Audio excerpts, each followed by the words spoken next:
Hola, hola a todos y bienvenidos a Historia Full. Bueno, en el video anterior hablamos acerca de la historia del Imperio Bizantino, así que en el video de hoy vamos a hablar acerca de la historia del Islam. Así que sin nada más que agregar, comenzamos de una con el tema. En el año 620 el Imperio Persa Sasánida se extendía desde Cirenaica hasta más allá de Afganistán, pero en el año 651 desapareció el Imperio Persa. El rey Roes fue asesinado por sus súbditos y la dinastía desapareció, pero no solo por los nuevos ejércitos árabes, sino ante una nueva religión. El Islam ha demostrado un poder de expansión y adaptación en comparación a la de cualquier otra religión, a excepción del cristianismo.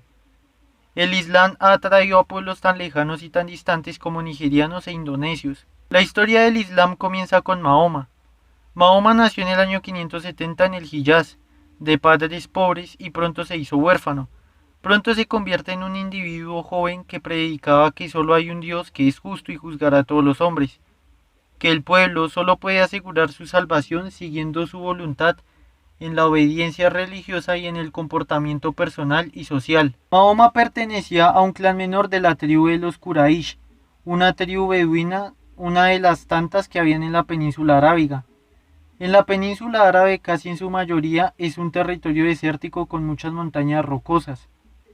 Hay datación de algunos puertos con población árabe que ya practicaban la navegación en el segundo milenio antes de Cristo, que comerciaban con Mesopotamia y Egipto a través del Mar Rojo. No se sabe mucho de los orígenes de estos pueblos árabes, pero las lenguas y las genealogías tradicionales se remontan a los patriarcas del Antiguo Testamento, que indican la existencia de vínculos entre los pastores semitas antepasados de los judíos. En la península árabe predominaban las tribus nómadas dedicadas al pastoreo. Los grandes imperios no irrumpieron en la península árabe y debido a esto no hubieron influencias externas durante mucho tiempo. A fines del siglo VI hubieron cambios en la península arábiga y en algunos oasis la población comenzó a crecer y hubieron tensiones. La Meca donde vivía el joven Mahoma era un importante oasis y centro de peregrinación. La gente de Arabia se dirigía a la Meca para venerar la Caba que había caído del cielo y que ya era importante en la religión árabe hacía siglos. Pero la Meca era un cruce de caminos también. Importantes caravanas cruzaban desde Yemen hacia los puertos del Mediterráneo. Los árabes al principio tenían diversos dioses y eran politeístas, pero gracias a este cruce de caminos comenzaron a llegar extranjeros y con ellos la interacción con el mundo exterior.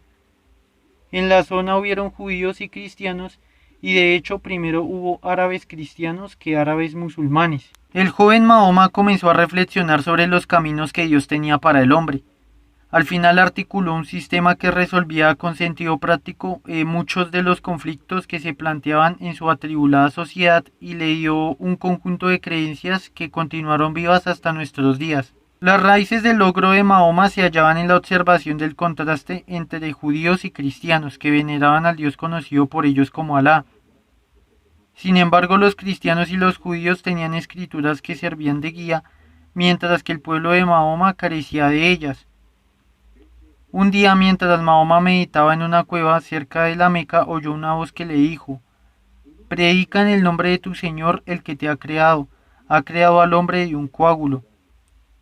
Durante 22 años predicó y el resultado fue uno de los libros formadores de la humanidad, el Corán. El Corán fue un libro importante porque propagó la lengua árabe de forma escrita. El Corán, aunque no fue recompilado durante la vida de Mahoma, fue anotado por su entorno tal y como era comunicado por él en una serie de revelaciones. Mahoma se consideraba un portavoz de la palabra de Dios. Mahoma creía que su posición era especial. Él era el último profeta, a través de él los musulmanes creerían. Dios pronunciaría su mensaje definitivo hacia la humanidad.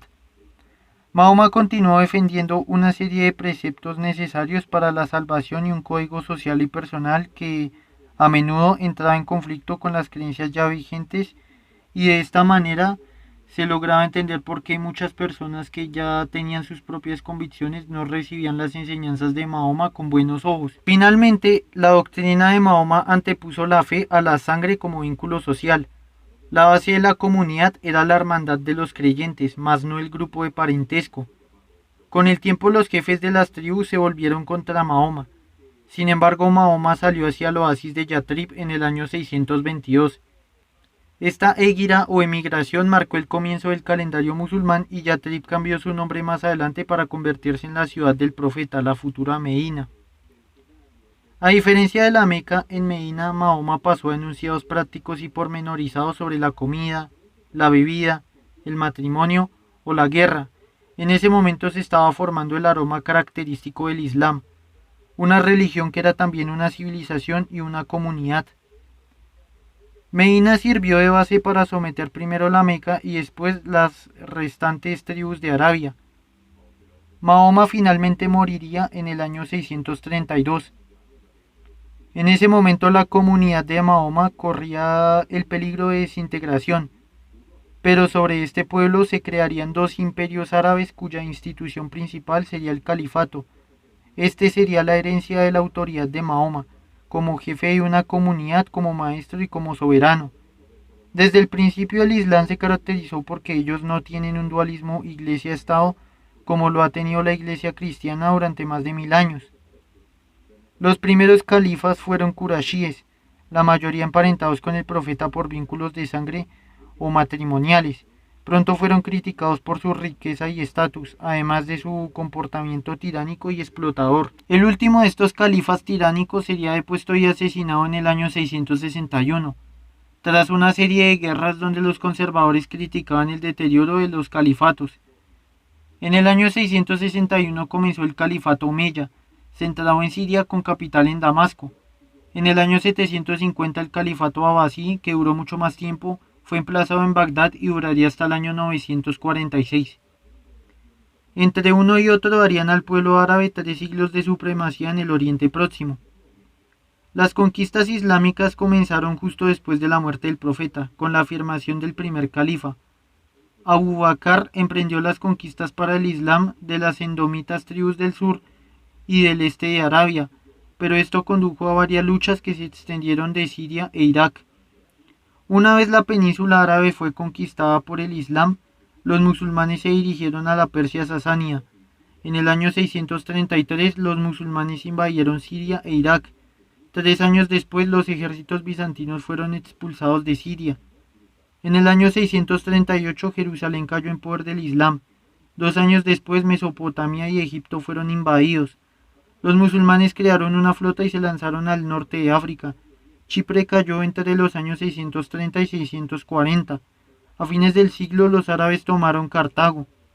Luego de la desaparición de los sasánides, los árabes habían conquistado Jurasán en el año 655 y Kabul en el año 664. Y en el siglo VIII cruzaron el Hindu Kush y luego se prepararon para invadir Sind, que ocuparon en el año 708 y 711.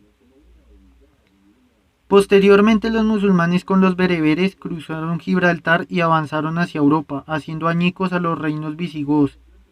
Por último, en el año 732, 100 años después de la muerte de Mahoma, el ejército musulmán había llegado hasta el centro de Francia. Finalmente, gracias a las grandes distancias y el invierno, fueron derrotados por los francos en Poitiers.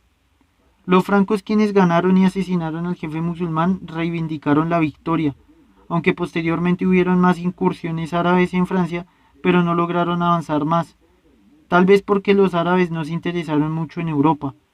Los árabes fueron detenidos finalmente en Oriente, aunque a costa de 2 asedios al Imperio Bizantino.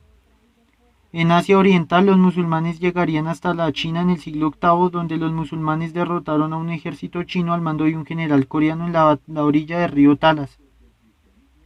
En Europa Occidental, Asia Central, Anatolia y el Cáucaso, la conquista árabe llegaría a su final en el siglo VIII. Una de las características que hicieron de los imperios árabes enemigos formidables era que los soldados musulmanes tenían una completa seguridad en las enseñanzas del profeta Mahoma, según la cual aseguraba que tras la muerte en la lucha contra un infiel, ellos irían al paraíso, lo que le daba una ventaja moral en las batallas a estos soldados. Bueno, hasta acá llega el video. Si les gustó pueden dejar su like, si no les gustó pueden dejar su dislike. En el siguiente video hablaremos acerca de los imperios árabes. Así que sin nada más que agregar, nos vemos hasta el siguiente video y gracias por su atención.